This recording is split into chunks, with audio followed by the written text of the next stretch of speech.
89.7 KLAS FM. My name is Richard Harris.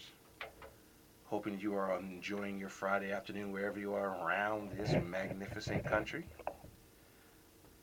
And ladies and gentlemen, the bad this week is filled with some sad, but we're going to talk about the bad right now. Of course, the first bad is a sad bad. Probably the greatest coach, there's probably two coaches right now that many people will argue back and forth on who's better. And the men's, of course, we talk about Phil Jackson, we talk about Dean Smith, we talk about Scotty Bowman. But in the women's game, there's only one coach. And that coach, of course, is Pat Summitt.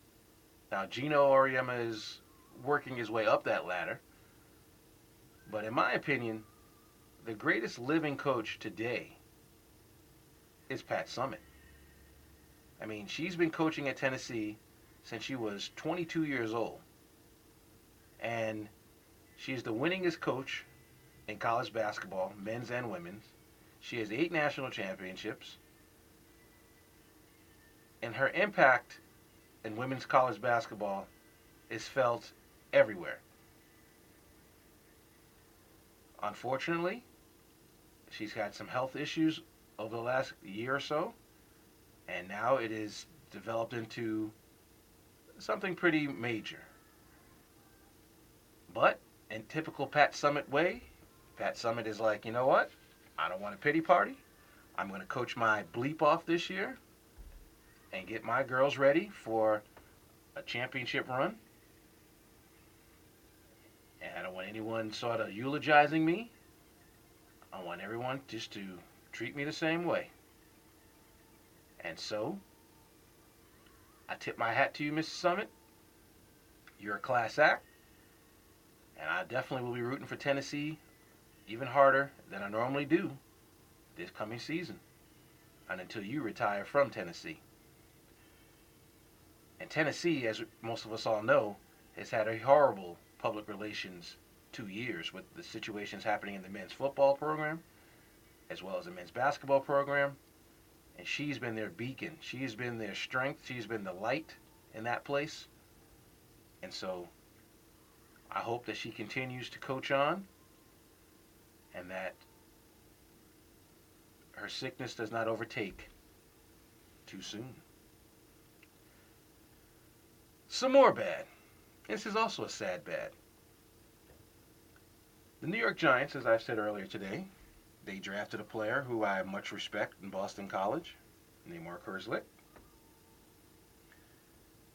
But also the New York Giants did something that surprised some people by taking a player by the name of Marvin Austin. Mr. Austin, if some of you may know, did not play college football last season because he was under investigation for being a part of, I guess there was a party somewhere and there was some agents there. And a bunch of the players from the University of North Carolina's football team were suspended for a whole season. Some got to play half the season. But Mr. Austin did not get to play at all.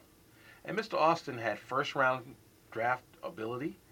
He had definitely top 10 ability. And so, unfortunately, not having that extra year under his belt to be able to be drafted in the second round is pretty good. Well, unfortunately, in this Chicago's Bear game this past Monday night, the Giants lost a bunch of players. They lost, I believe, 2 defensive backs, and they lost Mr. Austin for the season. And it saddens me because of the fact that it's one thing, I mean, every injury in football or in any sport is a bad injury. But when you're a drafted rookie or an undrafted rookie or just a rookie in general and you're just learning how to live on your own or you're just signing that first contract, whatever, and you get hurt before the season starts, I'm sure there's guaranteed money that you're going to get. But when you start way behind the 8 ball, it's depressing. And it's depressing for this guy because of the fact that he didn't get to play college football last year, and his first opportunity to play football as a grown man, as a professional, he tears his pectoral muscle, and he is done. And there's a running back on the Detroit Lions named Michael LaSure. I believe he tore his Achilles, and he's done for the season before he got to play in the NFL. Football is a brutal game, folks. I talk to a lot of foreigners because I, work at a youth hostel, and some of the people from Australia talk about Australian rules football, and the guys show me videos of the hard hits that they do, and the Brits talk about, rugby and how we play with pads on and stuff like that, and they talk about how big our guys are here and how unfit we are, or so on and so forth. Yes, I give their sports a lot of credit. They are very physical sports. They're very natural sports. Football is a difficult sport to play in this country because there's so many things happening that you're not aware of. Whether you're being engaged in blocking and someone cuts your legs out from underneath you and tears your knees up.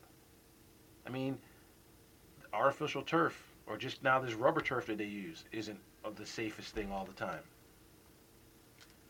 And it just blows my mind.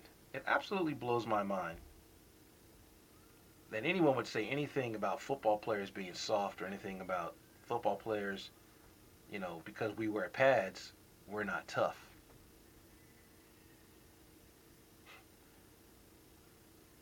Blows my mind, folks. I mean, a guy just engaging someone in blocking, tearing a pectoral muscle. How do you do that? There was a guy 2 weeks ago from the Seahawks who was blocking somebody, tore his ankle. I mean, how do you do that? Just, no one's even by his feet. It just makes me sad, folks. It just makes me sad, but it's part of the game. And I wish Mr. Austin well. I wish Mr. LaSure well. But the Giants, boy, they got some serious injuries to overcome. And if they can do it, we're going to have a pretty good team this season. Now, sir, so you saw that the Oakland Raiders signed Terrell Pryor to a 4-year contract. And I have to ask the Raiders, why? Is it because he's the best player available in the supplemental draft? Is it just Al Davis taking another renegade player and saying we can turn this guy into somebody? The Raiders roster right now has 3 quarterbacks who've played in the NFL. They have Trent Edwards, who played in Buffalo. They have Kyle Bowler, who played in Baltimore. And, of course, their starter is Jason Campbell. So, if I'm one of those 3 guys, I'm saying to myself the following things. Number 1, does the Raiders believe that we can play? Number 2, what in the wide world of sports is going on here? We're as good as Jason. We're as good as Kyle Bowler. We're as good as Trent Edwards. Why in the world are they bringing in a guy and signing him to a 4-year deal when you have 3 guys who've already played in the National Football League? I think the Raiders do things sometimes just to make people think that they're on their own program. Okay. If he turns out to be Ken Stabler, then every person who is sitting back saying, what in the wide world of sports is the Raiders doing, will eat crow and say, boy, Al Davis was a genius. But if he turns into Jamarcus Russell,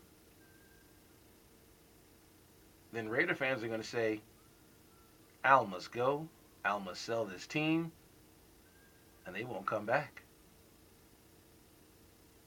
Is it a good move? Hey, listen, Terrell Pryor wins games. He's had a stellar career at Ohio State. Ohio State has won the last 3, I believe, Big Ten championships, and I believe he's been the player of the year in the Big Ten Conference the last couple of years. He's played in 2 BCS games as a starter and was voted MVP of the game, so the man can play. But it's time for him to show that ability and shut everybody up and get it done.